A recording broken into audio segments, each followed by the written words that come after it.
Strange Shadows, a Clark Ashton Smith podcast.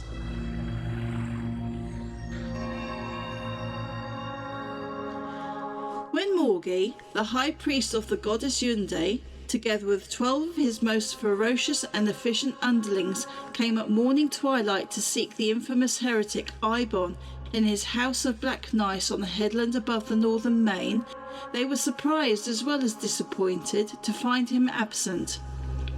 Their surprise was due to the fact that they had fully thought to take him unaware, for all their tribunals against Ibon had been carried on with meticulous privacy in underground vaults with soundproof bolted doors, and they themselves had made the long journey to his house in a single night immediately following the hour of his condemnation. They were disappointed because the formidable writ of arrest, with symbolic flame-etched runes on a scroll of human skin, was now useless, and because there seemed to be no early prospect of trying out the ingenious agonies, the intricately harrowing ordeals which they had devised for Ibon with such providential forethought. Greetings, folks, and welcome to Season 2, Episode 1 of Strange Shadows, the Clark Ashton Smith podcast. The voice you heard there was Shelley de Cruz, reading an excerpt of today's story. I'm one of your hosts, Tim Mendes. And I'm the other one, Rob Poyton. And in case it's the first time you've joined us, what we're doing is working through the weird fiction of Clark Ashton Smith, and we're using the Nightshade Books 5-volume series as a guide.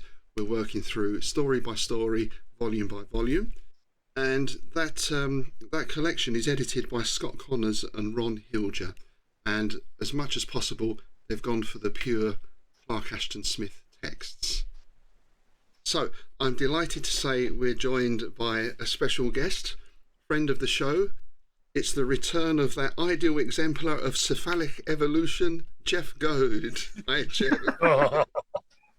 Love it, love it. Hi, thanks for having me on. Bravo, that was a bit of a mouthful. Well, even some of the words and names we've got tonight, that was quite an easy one, actually. So I've been practicing one of them. Yeah, I'm leaving that to you then. Nice. So I think, Jeff, last time you were on, we were talking about naughty monks, I seem to remember. We were, yeah. Well, whenever we're talking about Clark Ashton Smith, we're always going to be talking about some naughty something. That's very true. And Jeff, you're co-host with Hoy of the Appendix N podcast. Do you want to just tell us a little bit about that? Yeah, the show is called the Appendix N Bookclub, and we go through the books that were listed in the Appendix N, for those of you who don't know what that is. In the 1979 Advanced Dungeons & Dragons Dungeon Master's Guide, there was a list of the books that Gary Gygax, the co-creator of D&D, thinks that you should read for inspiration for your gaming, and books that inspired the creation of Dungeons & Dragons. So we spent about 100 episodes doing exactly that.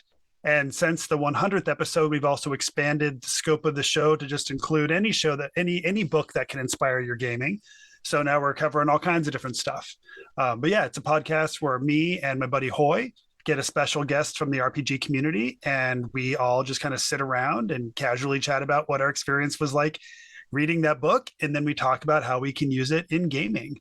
Excellent. Yep, it's a real good listen. And even if you're not a gamer, it's a great listen because you really go into quite a lot of depth on the stories and the themes as well. Yeah, and the gaming side, I also think is really helpful for people who are writers as well, because a lot of what we're doing is chatting about world building techniques as well. And sometimes our guests that we have on for the gaming side of the conversation aren't even gamers, they're just writers too, but they're able to chat with us about world building. Yeah. Okay, so let's crack into our first story of Season 2. The title of the second volume of the collection, The Door to Saturn. And shall we start with the publication history, Tim? The Door to Saturn was completed on July the 26th, 1930. Now, this is probably going to come as no surprise to Mr. Poyton. I know what you're going to say. Yeah. Farnsworth Wright rejected it. Not once, not twice, but 3 times. Ouch. Yeah, and as this is one of Smith's personal favourites of his own work, he was really fond of this story. He was a little bit cheesed off, to say the least. We got a nice little quote here from a letter that he sent to H.P. Lovecraft about basically he's having a rant. The style, or lack of it, required by nearly all magazine editors would call for a separate treatise. The idea seems to be that everything should be phrased in a manner that will obviate mental effort on the part of the lowest grade moron. Way to go, Clark. I was told the other day that my daughter Saturn could be read only with a dictionary. Also, that I would sell more stories if I were to simplify my vocabulary. Oh. But the story found a home in Strange Tales, which basically amused Smith no end.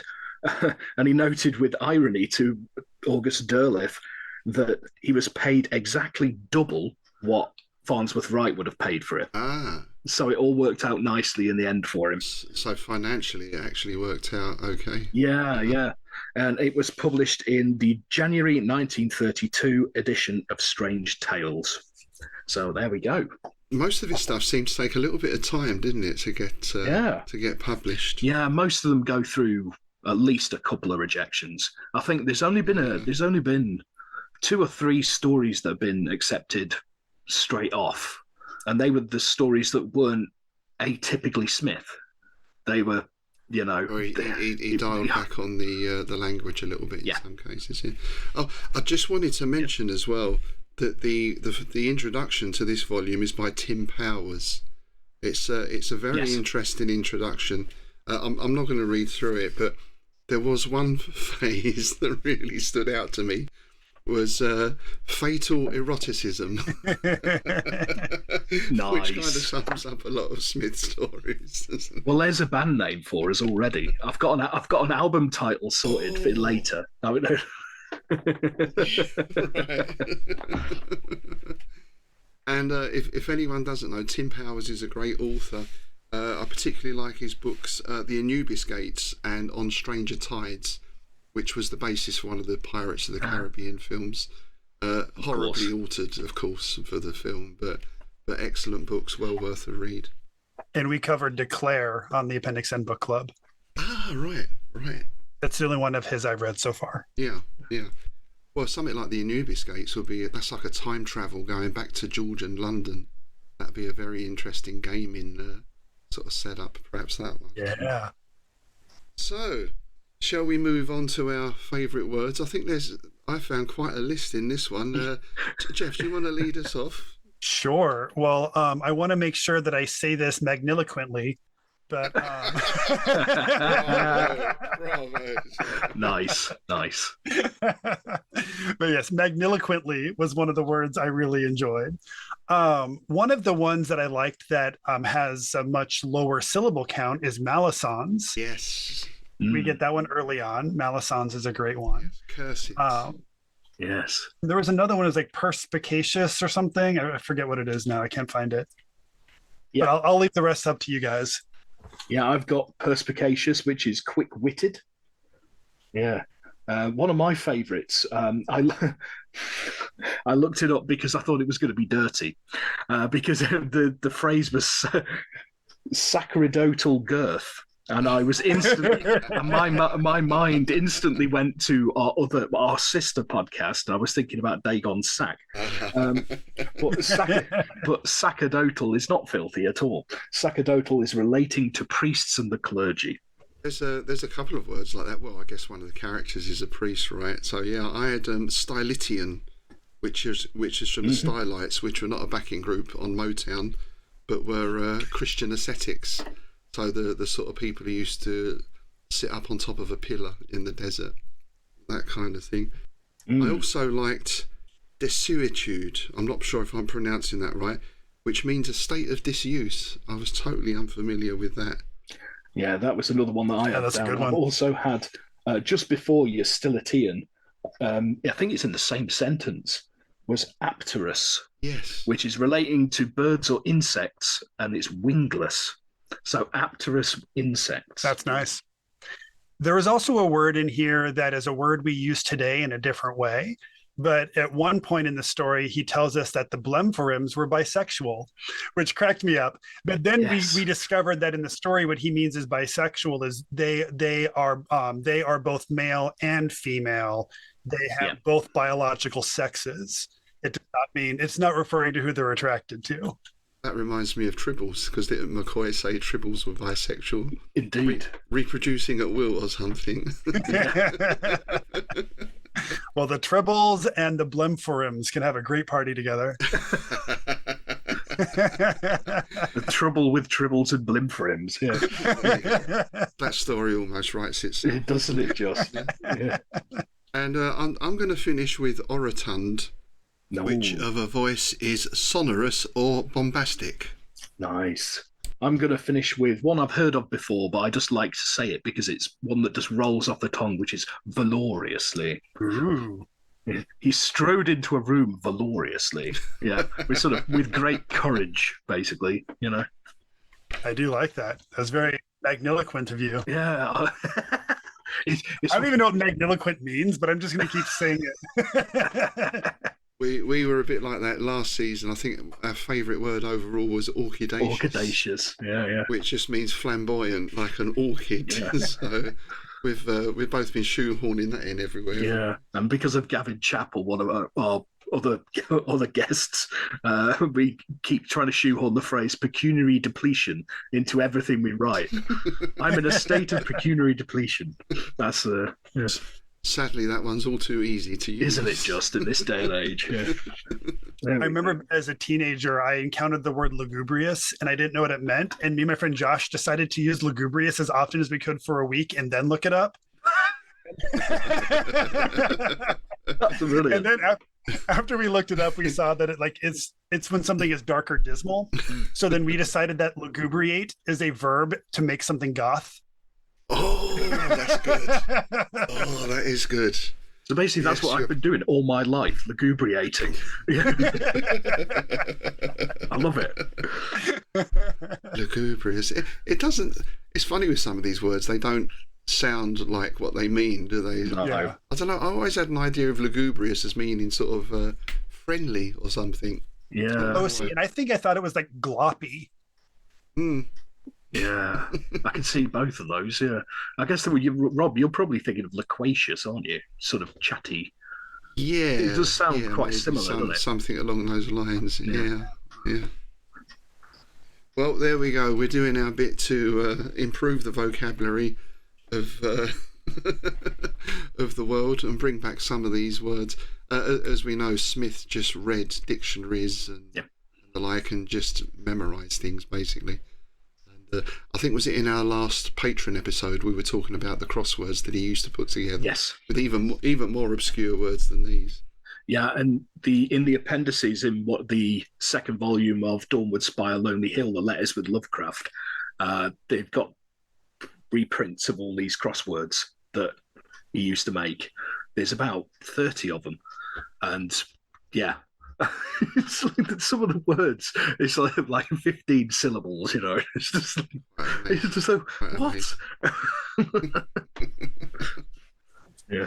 So, the door to Saturn. We're back in Hyperborea. Yeah. Love this story. Oh, it's so good. Yeah. So good. My favourite mythos deity puts in an appearance, you know. It's always a happy day when you get the old sleepy toad god putting in an appearance.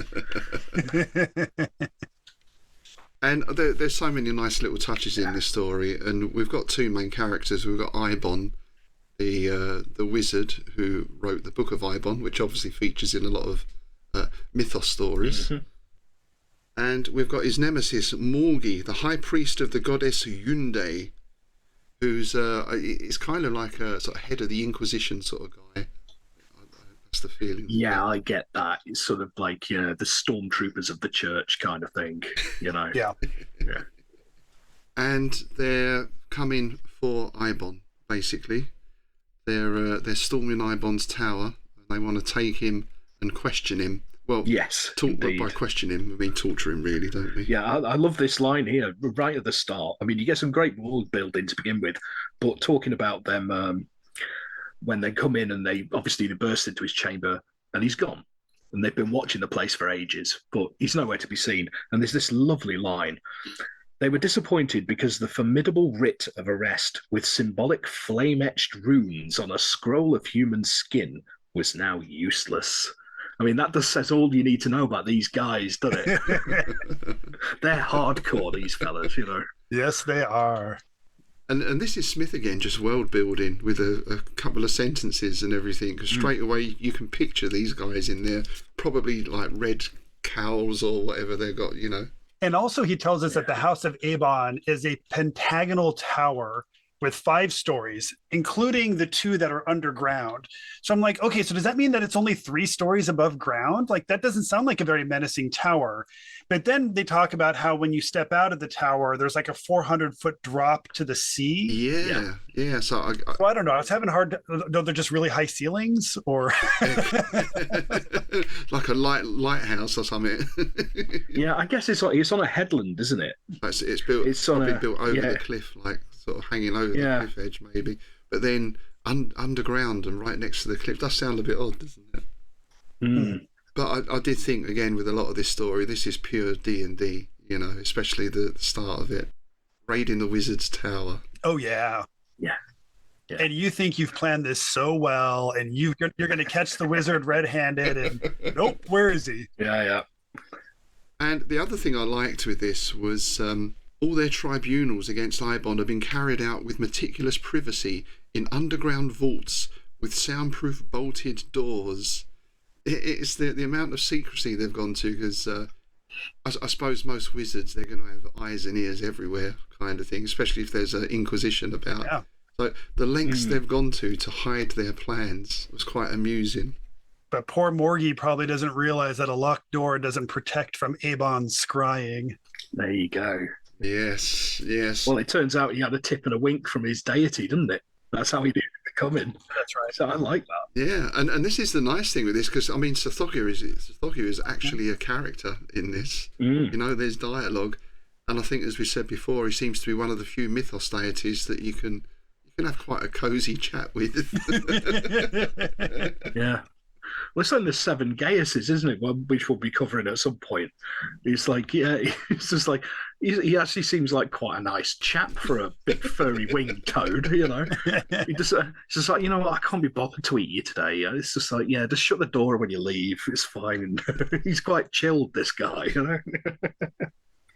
And that's also why they're raiding him, right? Because they think he's getting his secret dark powers from Tsathoggua, rather than worshipping the proper gods, the goddess Hziulquoigmnzhah, who's, I think she's described as an elk goddess. Yep, she is. Yeah, I got a vision of sort of big sort of antlers or something going on. I'm not quite sure. And the timing's perfect, because Yellow Jacket season 2 starts streaming as of today, and we've got our big elk cult leader with the big elk headdress on in that. Right. Nice. But what's funny is, they're going after him because I believe they started a rumor that he is worshiping Tsathoggua, and lo and behold, the rumor they started is absolutely true. Yes. Yeah, that's exactly what it is. These rumors were that Ebon was a devotee of the long discredited heathen god Tsathoggua, whose worship was incalculably older than man, and that his magic was drawn from his unlawful affiliation with this dark deity who had come down by way of other worlds from a foreign universe in primeval times when the earth was still no more than a steaming morass. Nice. Some places are still a steaming morass, if you ask me. Well, I was going to say, yeah. And we get quite a lot of backstory for Tsathoggua in this as well, and we also meet some of his relations, which is quite funny. Indeed we do, yeah. So they search the tower, they're looking for Ibon, there's no sign of him, but they do find evidence of Tsathoggua worship. And they start pulling down a bunch of paintings from the wall. Yeah. So this is just like D&D again, isn't it? Or you know, your spot hidden roll and that kind of stuff, secret passages. They're pulling down tapestries, pulling down paintings, when lo and behold, they find a strange reflective panel high up on the wall of the uppermost floor. Yeah, it kind of put me in mind of like a sort of plasma screen or something like that. Like they used to have in Star Trek, didn't they? You know, all those colours going on it. I just pictured a big medicine cabinet.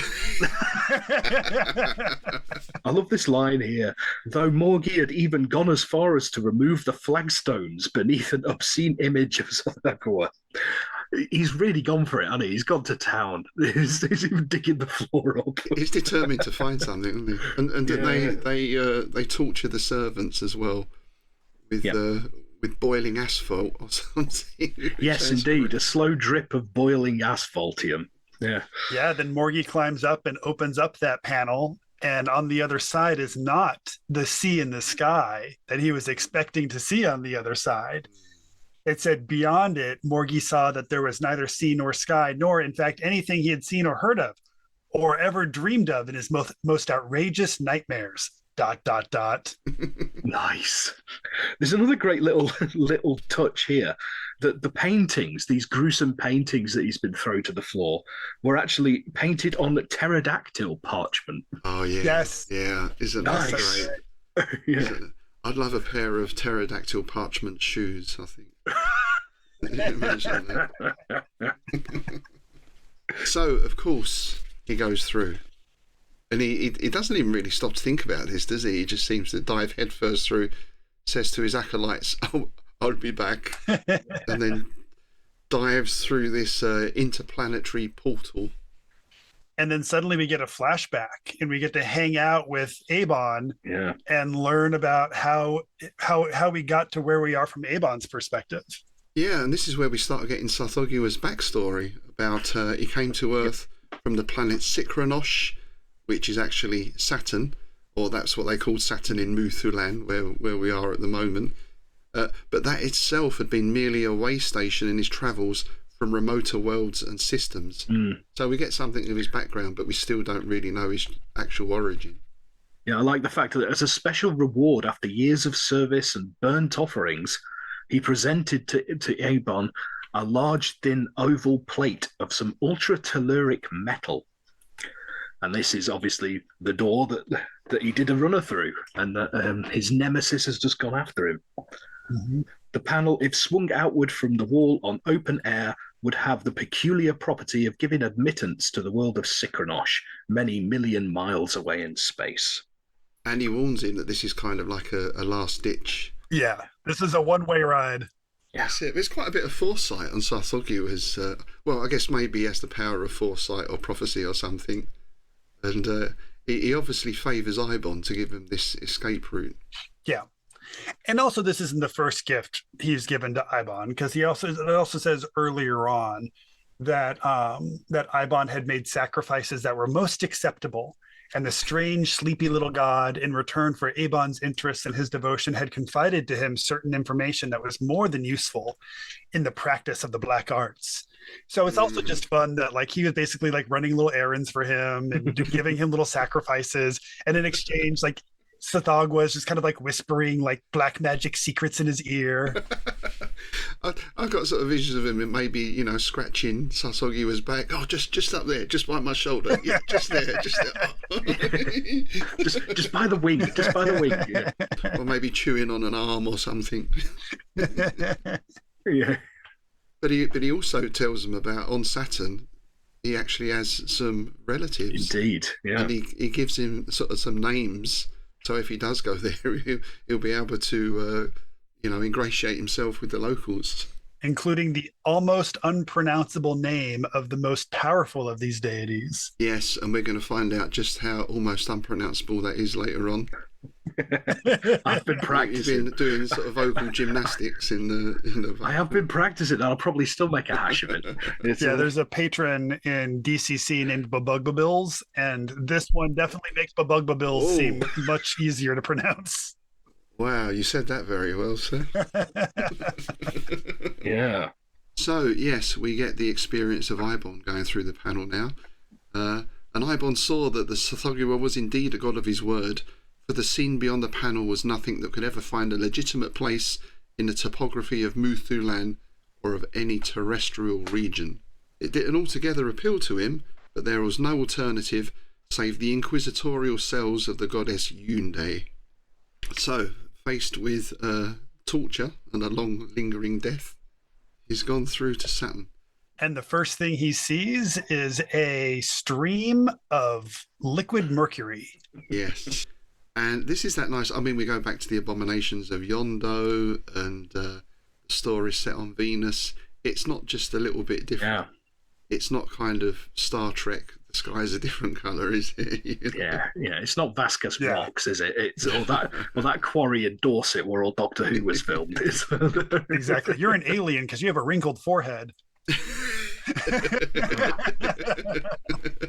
No, these things don't even have foreheads or heads. Yeah, and he starts walking, and there are these objects that he sees everywhere that he's not sure if they're trees, mineral forms, or animal organisms, and then ultimately decides that they are some kind of combination of all three. Yeah, I really like that because that really is alien, isn't it?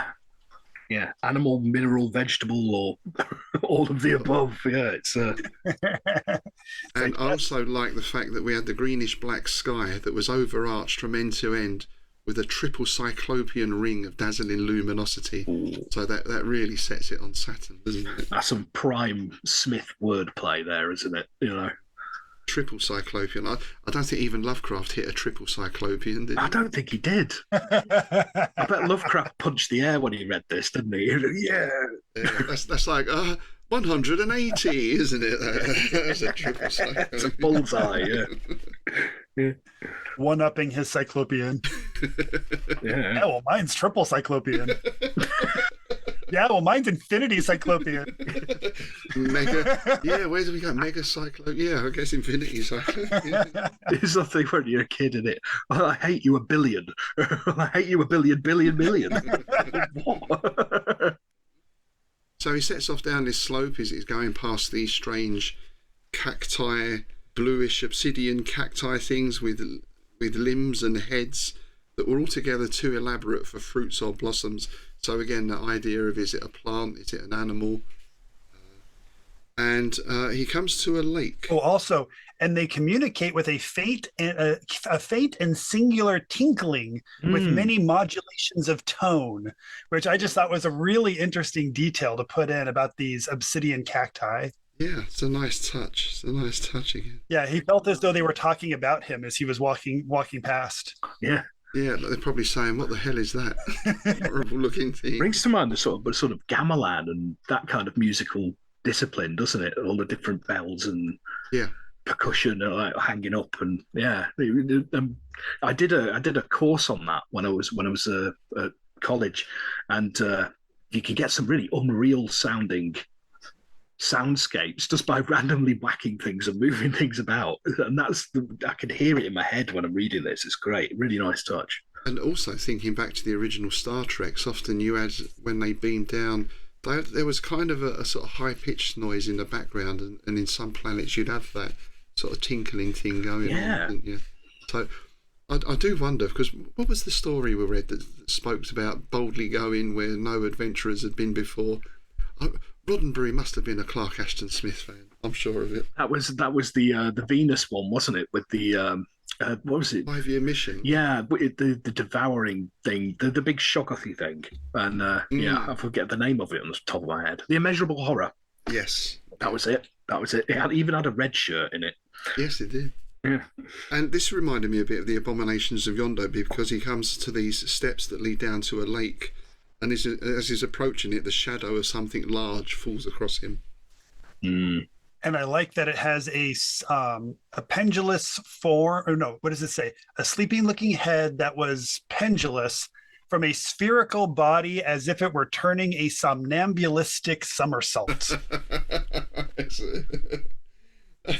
Somnambulistic somersault. That's my album title I was going to mention. It sounds like something Genesis would have put out, doesn't it? It does a little bit, doesn't it? Yeah. Who did Tales from Topographical Oceans? Was that Yes? Oh, Yes or someone? Yes, that was Yes. I'm pretty sure that was Yes. It sounds like Yes. Sounds like Rick Wakeman disappearing up his own backside, doesn't it? Now, Tim, are you vocally warmed up? Do you want to do a bit of light stretching or anything before? So he sees this thing and he thinks, well, this must be related to Tsathoggua because of the furriness and the somnolent expression. And so he's trying to recall the name that that had been confided to him by the god as a sort of password. Indeed. And this thing sort of ignores him, really. It just goes down to the lake and starts drinking. And I love the fact that he thought, because it's drinking what looks like mercury, this is obviously a god. This is obviously not just an animal. The fact that it can drink mercury shows that it must be a god. So he calls its name out. Indeed he does. Stand well back. Here we go. Hziulquoigmnzhah. Oh, that's not bad. Hziulquoigmnzhah. Mnzhah. That's good going. There you go. We'll go with that. I like that line.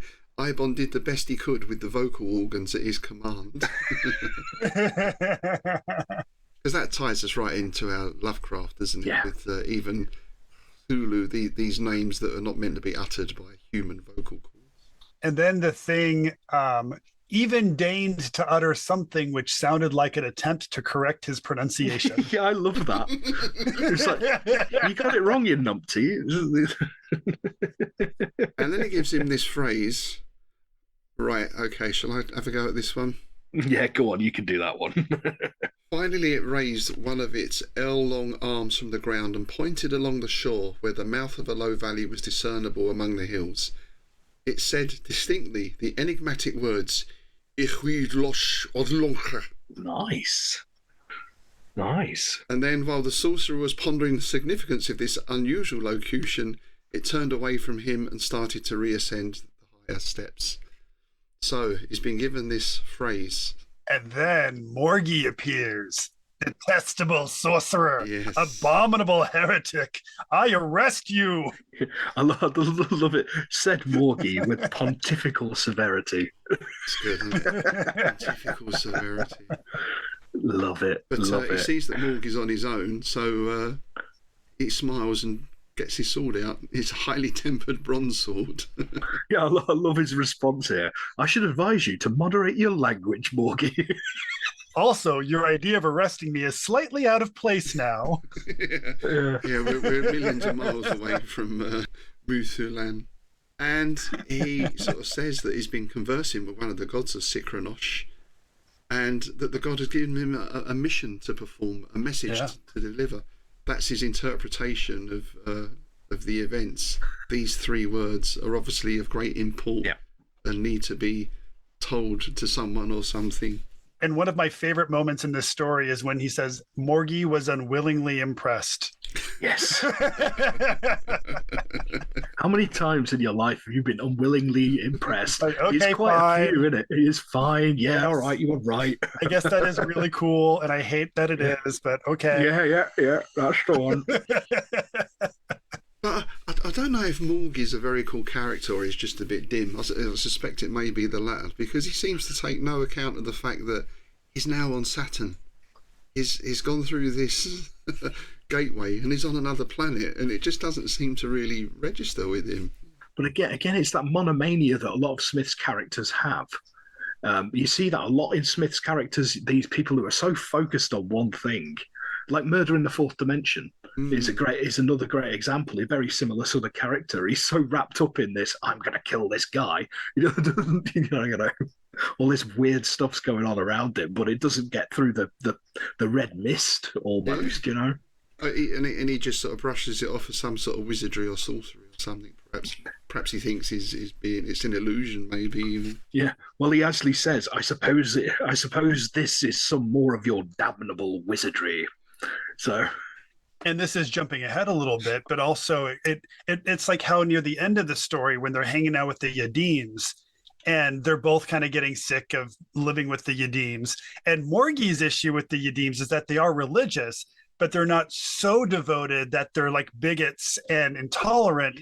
So it was impossible for him to start an inquisition with them. Oh, wasn't that lovely, wasn't it? yeah, I love it. Yeah. It's brilliant. And this really is Smith again on religious intolerance, isn't it? I mean, that just runs through the whole thing. Yeah, but imagine being disappointed that people aren't willing to torture other people in the name of their religion. Mm-hmm. Well, sadly, all too true. I suspect. Yes, it is. Yeah, it's. So that gets us into chapter 3, and they start their wanderings now. They've got a direction to go in, and we start getting descriptions of the scenery, and they find a road, and the road is full of large footprints, all of them circular in form and rimmed about with the marks of protruding claws. And I really like this next creature that they come across as well. Can I pause real quick before we go to the next creature? In the previous paragraph is probably my favorite line in this whole story. The hills were lapsing gently to a well-wooded plain whose flora would have been the despair of earthly botanists. I love the idea of their flora being the despair of earthly botanists. Nice. It's like that could mean so many things. Is it their despair because the flora on here is so magnificent that it makes ours look so lame?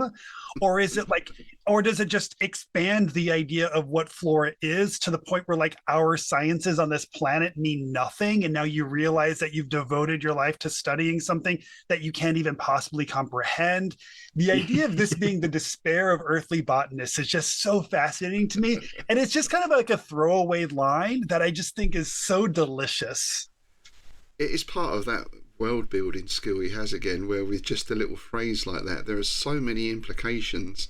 Yeah. And you feel like you could almost, like all these books, you could build a novel out of this. Yeah. You know? Absolutely. And it's like at the end of this same paragraph, you get even more sort of like about these plants, and it gives you sort of wonder, but it also makes you wary as well, which I think is a great skill that he has. They lined the way with serrate branches that were like sheaves of darts and daggers, of sword blades and needles. So there you go. There you go. These are plants you do not mess with. These plants will mess you up. So they continue along this road, they find these footprints, and then they come across the creature that's making these footprints, which is this vast sort of, almost sounds like armor-plated thing, and it's so big they can't see the front of it. It's just blocking the whole road. And is this another of your gods? Asked Morgie with attempted irony, which makes it sound like it wasn't quite successful irony, perhaps. And Ibon's response is to call out that name again, which I'm not even going to attempt. Hziulquoigmnzhah. There you go. There you go. I'm getting it again now. You could have a tattoo with that. Yeah. In a heart. A green heart. Yeah. And a nice little Tsathoggua on the other arm. Yeah. But he walks up to this thing and basically pokes it in the arse with his sword, which is such a mad thing to do. This is why I can't help but see the Ebon as British, because that's the British chap thing with the walking cane, isn't it? Move along, go on, be gone. Move along, be gone. You there. and just sort of saying the same word, but probably a bit louder each time. That's the standard. Yes, yeah. In tweed robes. And then it gets up and it starts walking, and he starts following it. Yes, for miles and miles. For hours, yeah. Through the forest, which is still this high wall of sharp metallic foliage, but other roads and paths now start branching off. And then there's a sudden clamour of deep and booming voices that rose from somewhere in advance of the monster. A veritable tintamarre of unhuman guttural bellowings and croakings, with notes that were somehow suggestive of reproof or objurgation, like shrewish drums, as if the monster were being scolded. So it's almost, I imagine this thing as sort of, I don't know, a big, slow, dumb thing, probably just chewing the cud as it goes. Like a cow, I see it as sort of like a Saturn's equivalent of a big daft heifer. Yeah, and it's just blocking the M25 at the moment. Yeah, you know? yeah. Let's get out the bloody way. Yeah, they're honking their horns at it. Yeah, and in the next section, they basically say that too. They say the monster, which was plainly of a tame and harmless and stupid sort, was cowering before a knot of beings no larger than men, who were armed only with long-handled goads. Oh, oh. And as somebody whose last name is Goad, I find that especially entertaining. Are you the long-handled goad or are you the short-handed? That's a very personal question. We are talking Smith here, so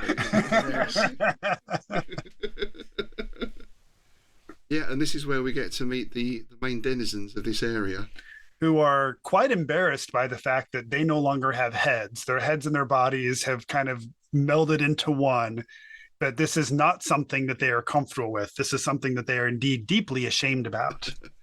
And I love this, that they have ears, eyes, nostrils, mouths in some sort of arrangement or combined in one, and certain other organs of doubtful use. Wholly naked, rather dark in colour, with no trace of hair. Behind them at a little distance were many edifices of a kind which hardly conformed to human ideas of architectural symmetry.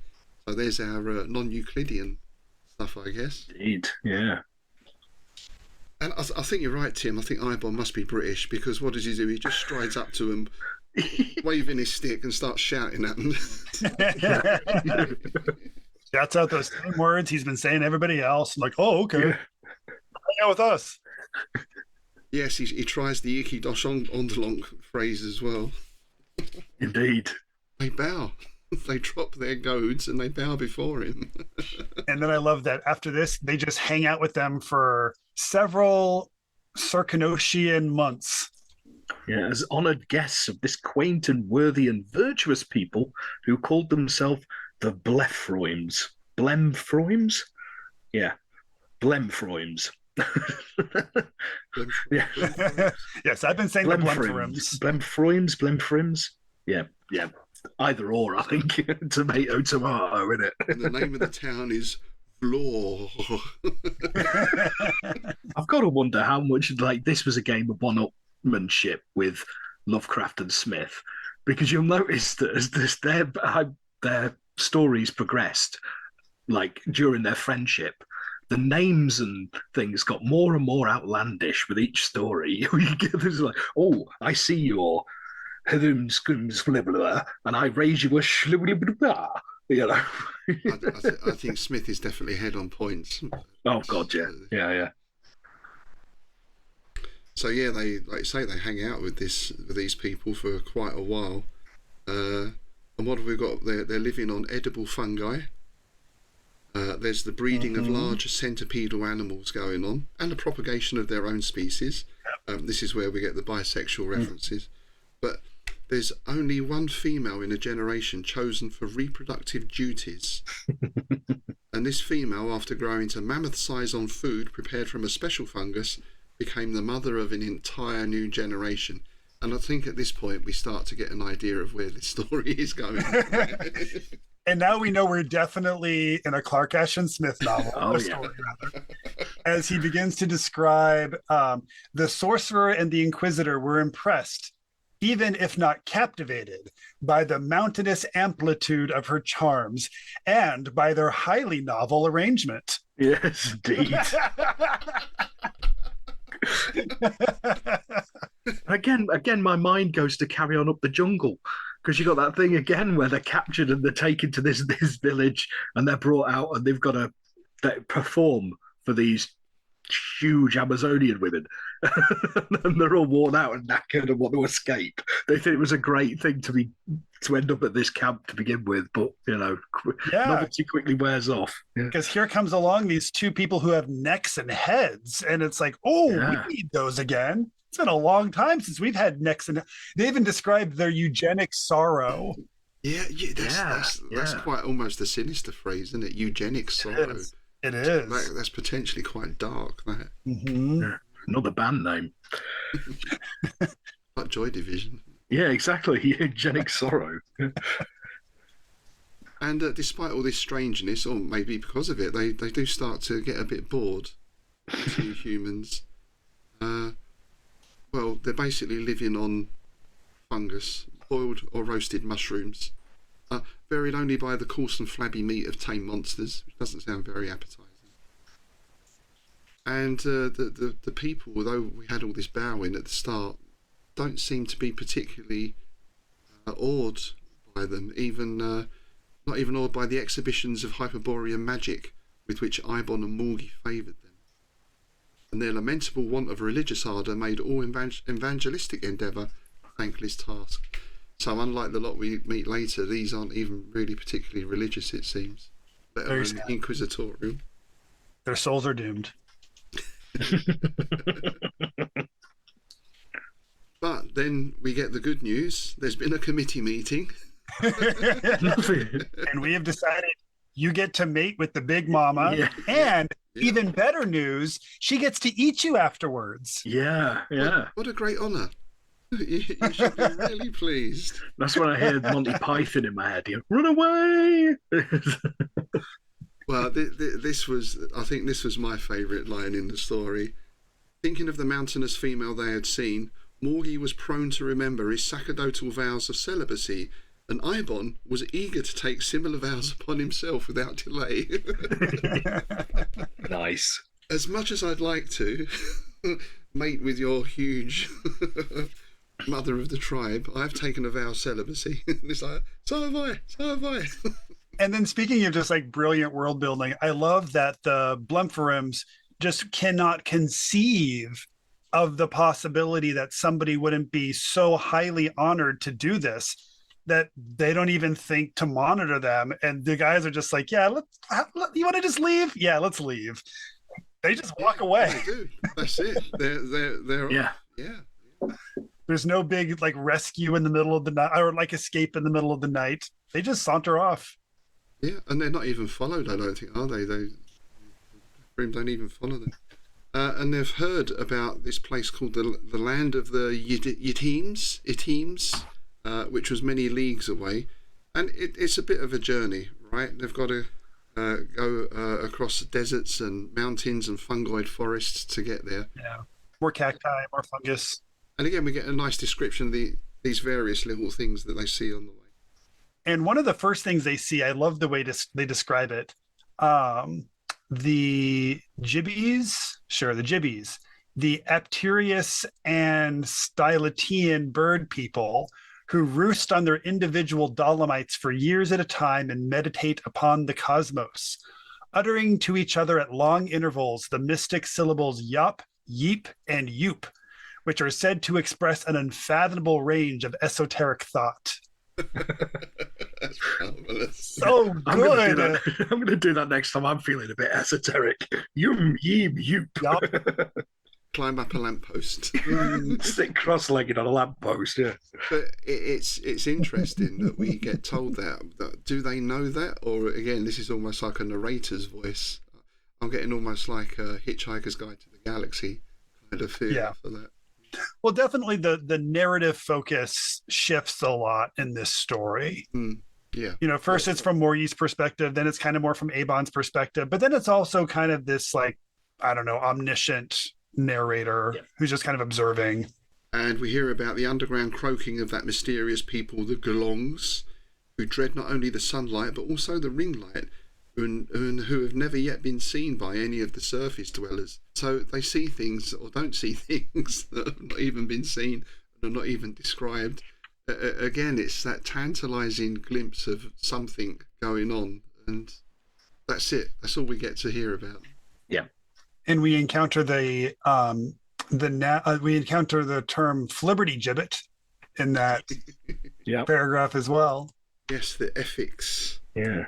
Who hollow out their homes in the trunks of certain large fungi and are always having to hunt new habitations because the old ones crumble into powder in a few days. That must be a pain in the backside, isn't it? You get yourself a nice pad, settle in. Crap, it's already started to crumble. I've rented flats like that when I lived in London. Yeah, I can imagine. Talk about fungus. Yeah. But from a gaming perspective, we get enough world building in this that you could create like a campaign box set based on just this short story. Yeah, I was going to say from a gaming point of view, this is, well, we've gone from that assault on the Wizard's Tower to a wilderness sort of trek or campaign now, haven't we? Yeah. Yeah. There's so many different species and and not just a flora and fauna. It's just, yeah. You could have some real fun with this, couldn't you? Writing a campaign. But it's like it gives you enough detail to place the things, but not so much detail that it gives you a lot of scope as a DM or a GM, I imagine, to work with these ideas. You know, you're not just tied to orcs, goblins, it's a troll. You know, you could be really creative with this kind of thing. So they get to the mountains, the last barrier they have to overcome before reaching safety.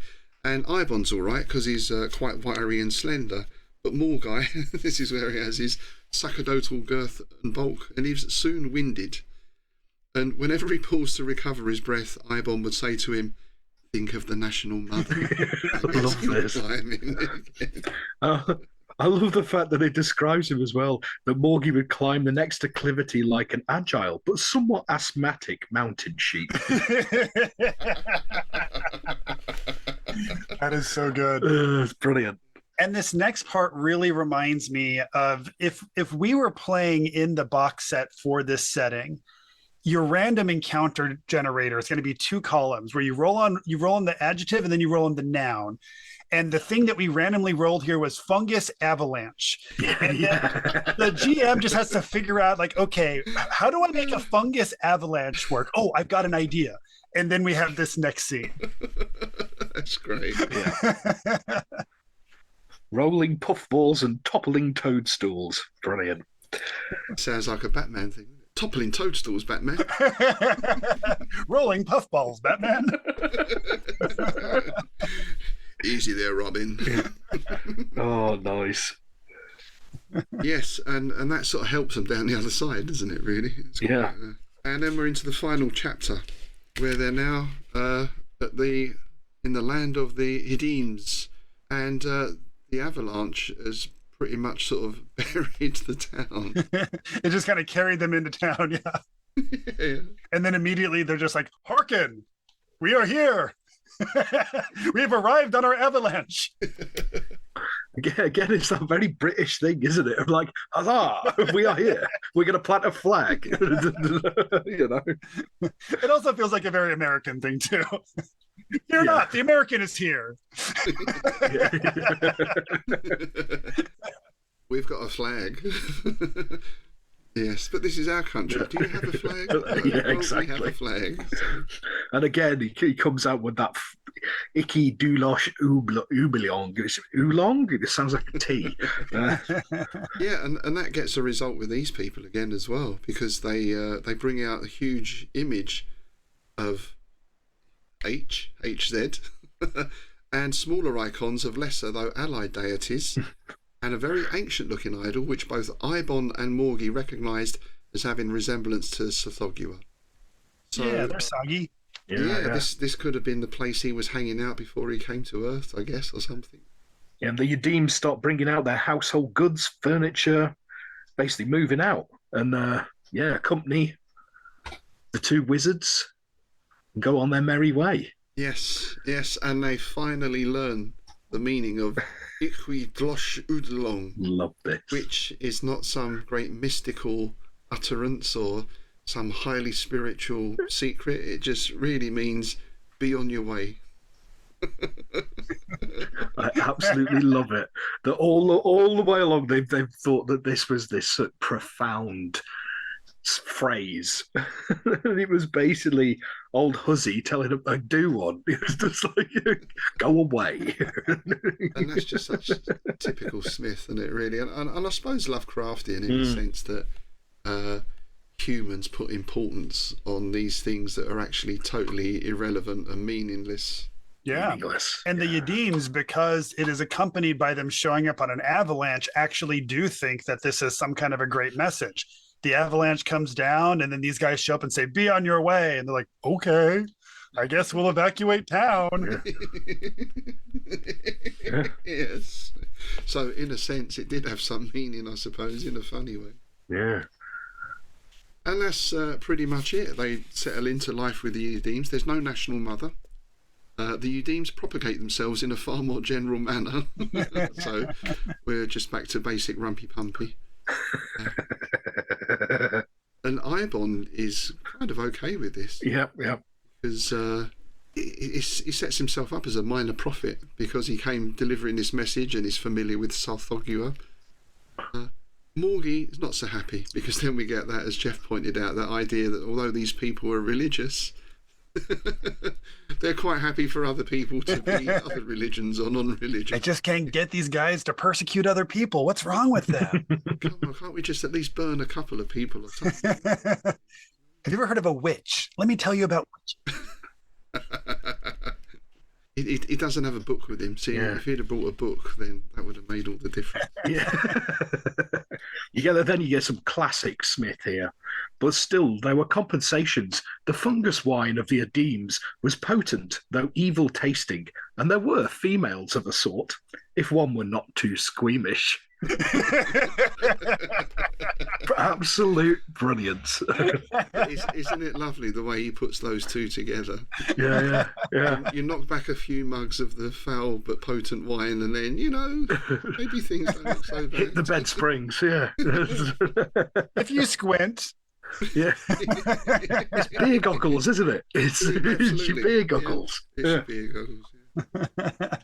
And that's pretty much it. We just finished with this final paragraph where it cuts back to the guys in the tower who wait for days, neither daring to follow the high priest through the magic panel nor daring to leave in despite of his orders.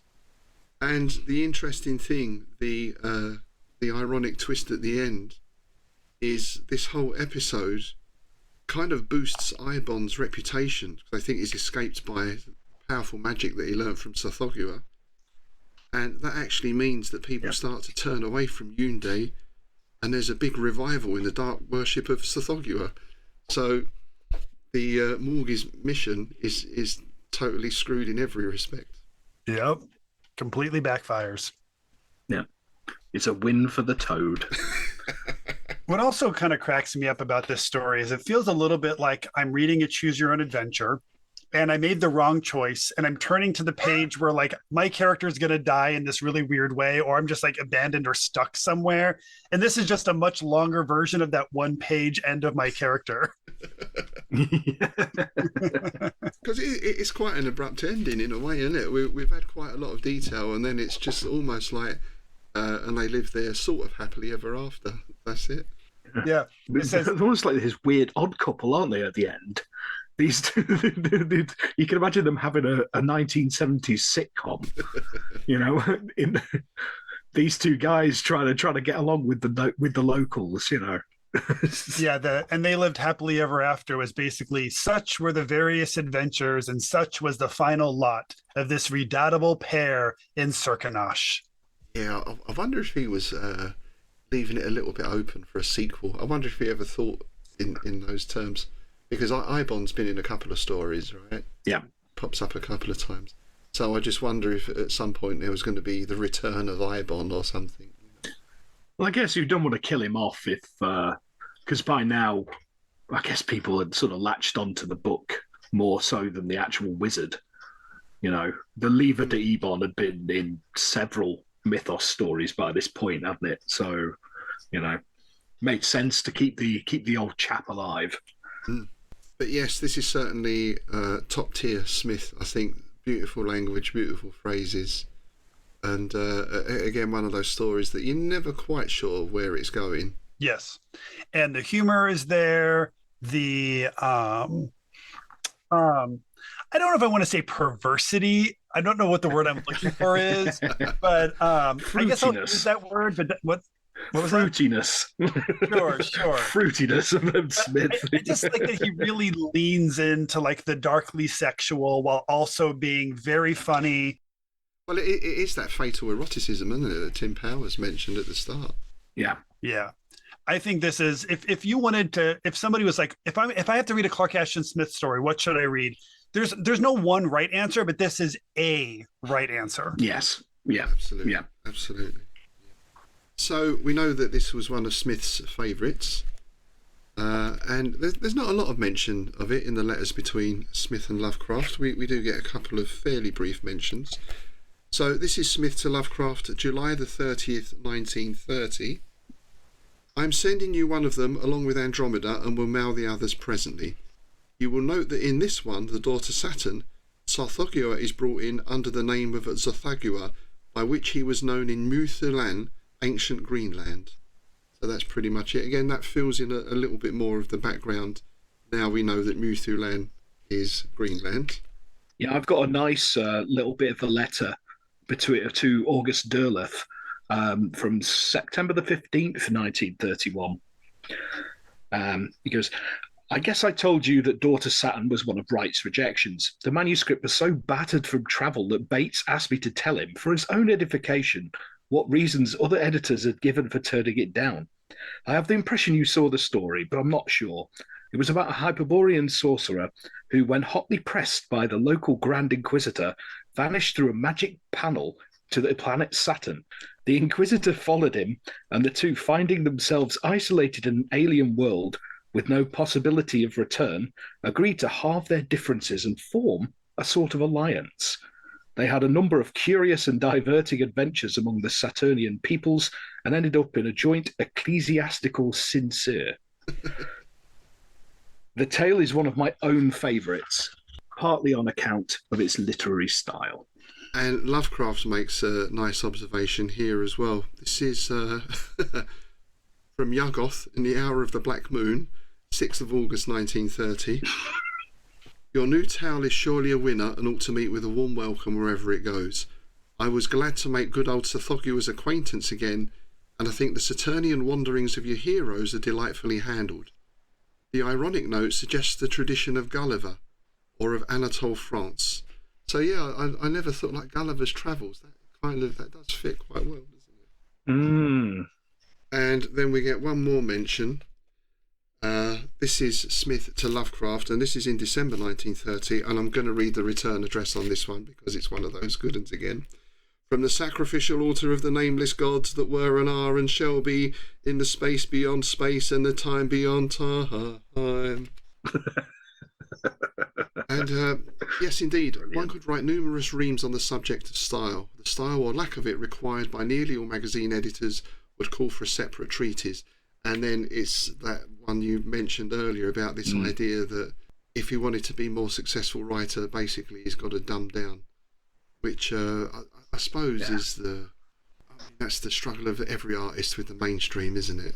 You know, every true. Yeah, it is. Yeah. It's like musicians selling out, isn't it? It's, you know. Yeah, or Van Gogh turning out perhaps some nice pictures of horses or something. Yeah. I agree, and I will lightly push back against some of that because I also think sometimes really brilliant things come from that kind of conflict with the mainstream. Like I think about Twin Peaks, for example. Like David Lynch, when he's completely unhinged, I love it. It's not for everybody. Yes. Yeah. But when David Lynch got together with Mark Frost and had to make a lot of creative sacrifices to make something that could be aired on, I forget if it's ABC or CBS, Twin Peaks happened, and Twin Peaks is phenomenal. So I also think sometimes cool things can happen from that. But if you want like the artist's true vision, yeah, you're not going to get that without compromise. You're not going to, you know what I'm saying? Yeah, and again, that could be the thing, that element of compromise is what makes it accessible sometimes, perhaps, because again, what's the line between self-indulgence and genius or creativity? And you know, it's interesting how that works. Well, it's like one of the favorite lines I've ever heard about jazz was a musician friend of mine. He goes, "Yes, there's a fine line between art and wank." You know, it's it's true, isn't it? Well, that's why I mean, even things like Miles Davis or something are not really my cup of tea. I can't find a way into it. No, it's kind of inaccessible, isn't it? It's yeah, and that's probably a failing on my part in that respect. But horses for courses, isn't it? It's whatever floats your boat. Yeah, exactly. I don't think that's necessarily a failing. No. I think it just means that you are not the specific niche target for this very specific style of what's happening. Absolutely. Like David Lynch's Inland Empire for a lot of people is a completely unwatchable movie, and I adore it. But I also love the music of Yoko Ono, and I'm not saying that as a joke. I adore Yoko Ono, and a lot of people cannot fathom that statement. Yeah, I was just saying that's quite an interesting point of view, and the first person I've heard who ever said that. Yeah, I was going to say that is the first time I've ever heard anybody say that. I have seen her in concert. I listen to her music regularly. Yeah, I have to say I've not really listened to her that much. I was going to say I don't think I've ever listened to Eddie, or like consciously sat and listened to any. But I do think there is an element, certainly in the UK, of kind of a sexism thing almost, where she was the woman who broke up the band. Yeah, that's very common in the US too. Yeah, she's the villain, so you can just disregard everything she did. I guess that's still a thing. I think it's a combination of factors. It's sexist. It's also, there's an element of racism happening there as well. But also, in addition to that, she was a fine artist, not a performer. She was not a musician when she met John. And John just had her starting to record stuff before she had really done this stuff before and started releasing it. So also you're hearing the music of like a person who's just starting to explore their creativity that normally would not be recorded yet. And it's being released to like a ginormous audience. And it wasn't refined enough yet. Yeah. But if you are curious, if you want to go onto Spotify, there's an album called Approximately Infinite Universe. And if you're curious of what a Yoko Ono fan enjoys listening to, put that record on. You might love it, you might hate it, but it'll at least give you an idea as to what somebody who actually likes this enjoys about it. Excellent. Well, there's a lot of the stuff that I listen to, other people don't class as music.